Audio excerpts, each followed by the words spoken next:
ഇത് ഓതുന്ന ആളുകൾക്ക് ദാരിദ്ര്യം ഉണ്ടാവില്ല. ഇനിയൊരു കോടീശ്വരനായ ഒരു സഹോദരൻ 2-3 ആഴ്ച മുമ്പ് കണ്ടപ്പോൾ എന്നോട് രഹസ്യമായിട്ട് പറഞ്ഞു, ഞാൻ കുറച്ചു കാലമായി സൂറത്തുൽ വാഖിഅ ഓതാൻ തുടങ്ങിയിട്ട്. എന്നോട് ആരോ പറഞ്ഞതല്ലേതോ വാളിൽ കേട്ടതോ. ഞാൻ അതിനുശേഷം കേട്ടതിന് ശേഷം, വലിയ മുതലാളിയാണ്, ഇത് കേട്ടതിന് ശേഷം അഥവാ ഓതിയാൽ ദാരിദ്ര്യം ഉണ്ടാവില്ല. അയാൾ വലിയ കോടീശ്വരനാണ്. അദ്ദേഹത്തിന് അല്ലാഹുവിന്റെ ആ നൽകിയ നിഅമത്ത് നിലനിൽക്കാൻ വേണ്ടി ഞാൻ എല്ലാ രാത്രിയിലും സൂറത്തുൽ വാഖിഅ ഓതാറുണ്ട്. അല്ലാഹു സമ്പത്ത് നിലനിർത്തി കൊടുക്കട്ടെ. വലിയ 2 കോടിയോളം വിലമതിക്കാൻ പോകുന്ന ചെലവുള്ള പള്ളി അദ്ദേഹം നിർമ്മിച്ചു കൊണ്ടിരിക്കുകയാണ്. അങ്ങനെ വരാൻ നമ്മൾ നമ്മുടെ ദുനിയാവിന്റെ നിലനിൽപ്പിന് വേണ്ടി പരിശുദ്ധമായ സൂറത്തുൽ വാഖിഅ പാരായണം ചെയ്യാം. ഇദാ വഖഅത്തിൽ വാഖിഅ ലൈസ ലിവഖഅതിഹാ കാദിബ ഖാഫിളത്തുർ റാഫിഅ ഇദാ റുജ്ജത്തിൽ അർളു റജ്ജാ വബുസ്സത്തിൽ ജിബാലു ബസ്സാ. ഖിയാമത്ത് നാളിന്റെ ഗൗരവങ്ങൾ, നരകത്തിന്റെ ഭയാനകത, സ്വർഗത്തിന്റെ മനോഹരമായ അന്തരീക്ഷങ്ങൾ എല്ലാം വിവരിക്കുന്ന പരിശുദ്ധമായ സൂറത്തുൽ വാഖിഅ പാരായണം ചെയ്യാം. പിന്നെ കഴിയുന്ന ആളുകൾക്ക് രാവിലെ ചൊല്ലിയതുപോലെ ഒരു 100 ഇസ്തിഗ്ഫാർ, അസ്തഗ്ഫിറുല്ലാഹൽ അലീം. അല്ലാഹുവിന്റെ ഹബീബ് 100 കണക്കിന് ഇസ്തിഗ്ഫാർ ദിവസേന ചൊല്ലിയിട്ടില്ലേ? അസ്തഗ്ഫിറുല്ലാഹൽ അലീം. ഒരു 100 സ്വലാത്ത് ചൊല്ലാമല്ലോ. ഇന്ന ഔലൻ നാസി ബി യൗമൽ ഖിയാമ.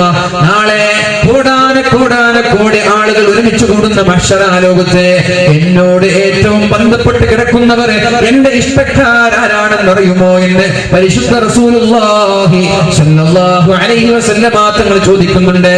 എന്റെ ഇഷ്ടക്കാർ ഒരുപാട് സ്വലാത്ത് ചൊല്ലിയ ആളുകളാണ്.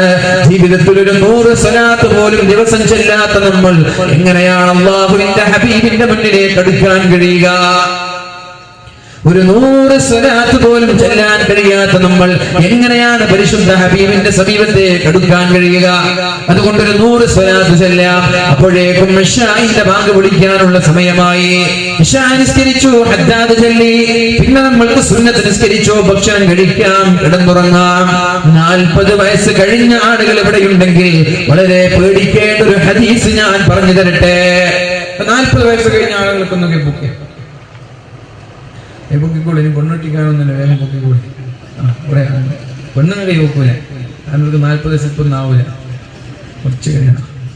അപ്പോ 40 വയസ്സ് കഴിഞ്ഞ ആളുകൾ അല്ലാഹുവിന്റെ ഹബീബായ റസൂലുള്ളാഹി സ്വല്ലല്ലാഹു അലൈഹി വസല്ലം തങ്ങൾ പറയാണ്, ഒരാൾക്ക് 40 വയസ്സായാൽ വലം യഗ്ലിബ് ശർറുഹു ഖൈറഹ വലം യഗ്ലിബ് ഖൈറുഹു ശർറഹ, അവന്റെ ഖൈറ് ശർറിനേക്കാൾ, തിന്മയേക്കാൾ, തെറ്റിനേക്കാളും കൂടുതൽ നന്മ അയാൾ ചെയ്യുന്നില്ലെങ്കിൽ, 40 വയസ്സ് കഴിഞ്ഞ ഒരാളുടെ ജീവിതത്തിൽ നന്മയെക്കാളും കൂടുതൽ തിന്മയാണ് വരുന്നതെങ്കിൽ ഫൽയതജഹദ് ഇലന്നാർ, അയാൾ നരകാവകാശിയാണെന്ന് മുഹമ്മദുർ റസൂലുള്ളാഹ്.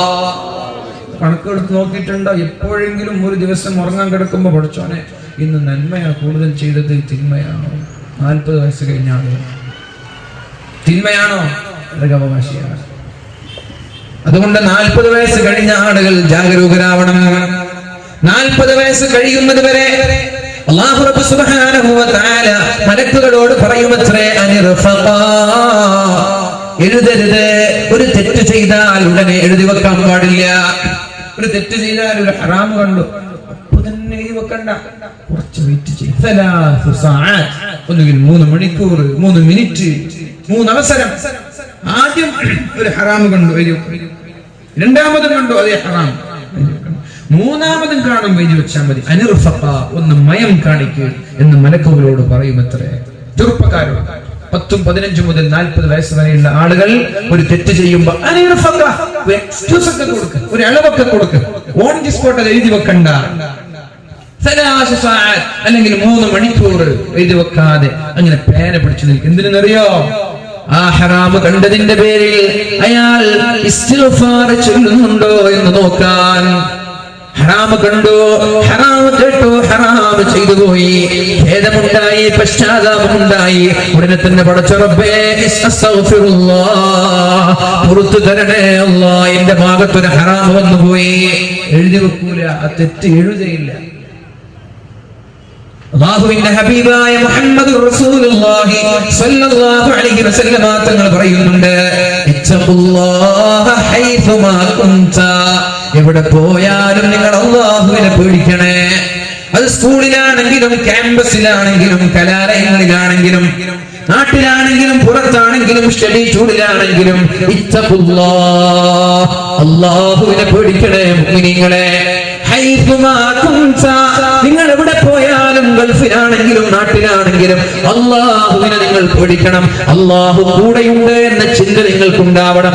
അല്ലാഹു മഈ, അല്ലാഹു മഈ, അല്ലാഹു എന്റെ കൂടെ തന്നെയുണ്ട്, അല്ലാഹു എന്നെ വീക്ഷിക്കുന്നുണ്ട്, അല്ലാഹു എന്നെ നോക്കുന്നുണ്ട് എന്ന ചിന്ത എവിടെയാണെങ്കിലും നിങ്ങൾക്കുണ്ടാവണം.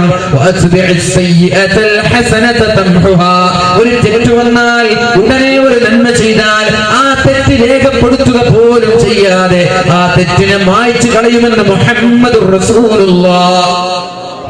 40 വയസ്സ് വരെ, 40 വയസ്സായാൽ നന്മയും തിന്മയും എഴുതി വെക്കുന്ന മാലാഖമാരോട് അല്ലാഹു പറയുമത്രേ, 40 വയസ്സ് കഴിഞ്ഞാൽ പിന്നെ എക്സ്ക്യൂസ് കൊടുക്കണ്ട, പിന്നെ ഇളവ് നൽകണ്ട, എഴുതി വെക്കാൻ പറയുമത്രേ. അതുകൊണ്ട് 40 വയസ്സ് കഴിഞ്ഞാൽ അല്പം ഒന്ന് ശ്രദ്ധ വേണേ, ഒന്ന് ജാഗരൂകരാവണം, ഒന്ന് ശ്രദ്ധിക്കണേ. ഉറങ്ങാൻ കിടക്കുമ്പോ എല്ലാ ദിവസവും ഒരു വിചാരണ നടത്തണം. അല്ലാഹുവേ, ഇന്നെന്റെ നന്മയാണോ തിന്മയാണോ ഇന്ന് ഞാൻ കൂടുതൽ ചെയ്തത്? ഒരു കാൽക്കുലേഷൻ, ഒരു അക്കൗണ്ടിങ്, അല്ലെങ്കിൽ നമ്മൾക്ക് എന്ത് ചെയ്യാം, ഒരു കണക്കെടുപ്പ് നടത്താം. അങ്ങനെ നടത്തി നോക്കുമ്പോൾ തിന്മയാണ് ഞാൻ കൂടുതൽ ചെയ്തത്. ആകെ 8 മണിക്കൂർ 12 മണിക്കൂറാണുള്ളത്. അതിൽ 4-5 മണിക്കൂർ സിനിമയായി, 2-3 മണിക്കൂർ ക്ലബിലായി, ആകെ 5-10-15 മിനിറ്റ് നിസ്കാരത്തിന് വേണ്ടി ചെലവഴിച്ചിട്ടുണ്ട്. പടച്ചോനെ, ഇന്ന് സിനിമയാണല്ലോ കൂടുതൽ. എങ്കിൽ ഉറങ്ങല്ല. ഉറങ്ങുന്നതിന് മുമ്പേ ആ തിന്മയെ കവച്ചു വെക്കാൻ വേണ്ടി ഒരു 100 ഇസ്തിഗ്ഫാറോ അല്ലെങ്കിൽ തൗബ ചെയ്തിട്ട് കിടന്നുറങ്ങിയാൽ മതി. ഓരോ ദിവസവും നമ്മുടെ തിന്മയാണ് നന്മയേക്കാൾ കൂടുതലുള്ളതെങ്കിൽ നരകത്തിലേക്ക് അയാൾ ഒരുങ്ങട്ടെ എന്ന് മുഹമ്മദുർ റസൂലുള്ളാഹ്. അപ്പൊ ഇതാണ് ഒരു ദിവസത്തെ ചെറിയൊരു ഷെഡ്യൂളാണ് ഞാൻ പറഞ്ഞു തന്നത്. ഹദ്ദാദ് ചൊല്ലിക്കഴിഞ്ഞാൽ വീട്ടിലെത്തി, ഭക്ഷണം കഴിച്ചോ, പിന്നെ TV തുറക്കണ്ട, വേഗം കിടന്നുറങ്ങ്. 9 മണിക്ക് കിടന്നുറങ്ങി, 10 മണിക്ക് കിടന്നുറങ്ങിയാൽ നാളെ സുബഹി ബാങ്കിന്റെ അരമണിക്കൂർ മുമ്പ് നമ്മൾക്ക് വളരെ എളുപ്പത്തിൽ സ്വമേധയാ തന്നെ ഉണരാൻ കഴിയും. ഈ ഒരു ചര്യ, ഈ പറഞ്ഞൊരു ഷെഡ്യൂൾ ഇൻഷാ അല്ലാഹ് നാളെ മുതൽ ഓരോ വീട്ടിലും തുടങ്ങാൻ വേണ്ടി ശ്രമിക്കണം. ഒരാഴ്ച തുടർച്ചയായി ഇത് ചെയ്താൽ ഖിയാമത്ത് നാൾ വരെ, നിങ്ങളുടെ മരണം വരെ നിങ്ങൾക്ക് ഇത് തുടരാൻ കഴിയും. എവിടെയാണെങ്കിലും ഒരു ദിവസം പോലും ഒരു ഓർഡർ തെറ്റാതെ നിങ്ങളുടെ ജീവിതത്തിൽ പകർത്താൻ കഴിയും. 21 ദിവസം മിനിമം നിങ്ങൾ ഇത് ചെയ്തു നോക്ക്. 21 ദിവസം നിങ്ങൾ മിനിമം ഇത് ചെയ്തു നോക്ക്. 21 ദിവസം സുബഹിക്ക് മുമ്പ് 1/2 മണിക്കൂർ മുമ്പ് ഉണരെ, സുബഹിക്ക് മുമ്പുള്ള 2 റക്അത്ത് സുന്നത്ത് നിസ്കരിക്ക്. അല്ലാഹുവിന്റെ ഹബീബ് എന്ത് തിരക്ക് വന്നാലും എന്ത് ബുദ്ധിമുട്ട് വന്നാലും സുബഹിക്ക് മുമ്പുള്ള 2 റക്അത്ത് നിസ്കാരം ഒഴിവാക്കിയിട്ടേ ഇല്ല. സുബഹിക്ക് മുമ്പുള്ള 2 റക്അത്ത്, റക്അത്തുൽ ഫജ്ർ ഖൈറുൽ ലക മിനദ് ദുനിയാ വമാ ഫീഹാ, ദുനിയാവ് മുഴുവനും കിട്ടുന്നതിനേക്കാളും നിനക്ക്, ദുനിയാവ് മുഴുവനും കിട്ടുന്നതിനേക്കാളും നല്ലത് സുബഹി നിസ്കാരത്തിന് മുമ്പുള്ള 2 റക്അത്താണെന്ന് മുഹമ്മദുർ റസൂലുള്ളാഹ് ആയിഷ ബീവി റിപ്പോർട്ട് ചെയ്യുന്ന ഹദീസാണിത്. അതുകൊണ്ട് ഇത് നഷ്ടപ്പെടുത്തരുത്. അല്ലാഹു തൗഫീഖ് ചെയ്യട്ടെ. സുബഹി നിസ്കാരം കഴിഞ്ഞാൽ കിടന്നുറങ്ങാതെ സൂര്യൻ ഉദിക്കുന്നത് വരെ ദിക്ർ ചൊല്ലിയാൽ പരിപൂർണമായ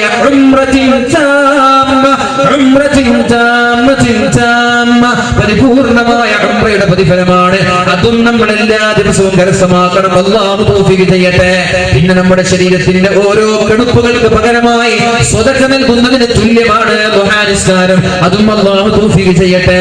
ദുഹർ, അസ്ർ, മഗ്രിബ്, ഇശാ വളരെ കൃത്യമായി ജമാഅത്തായി പങ്കെടുക്കാൻ തയ്യാറാവണം. അല്ലാഹു റബ്ബ് സുബ്ഹാനഹു വ തആല നാളെ സ്വർഗ്ഗീയ ലോകത്ത് ഇതേപോലെ ഒരുമിച്ച് കൂടാൻ നമ്മൾക്ക് അവസരം നൽകട്ടെ.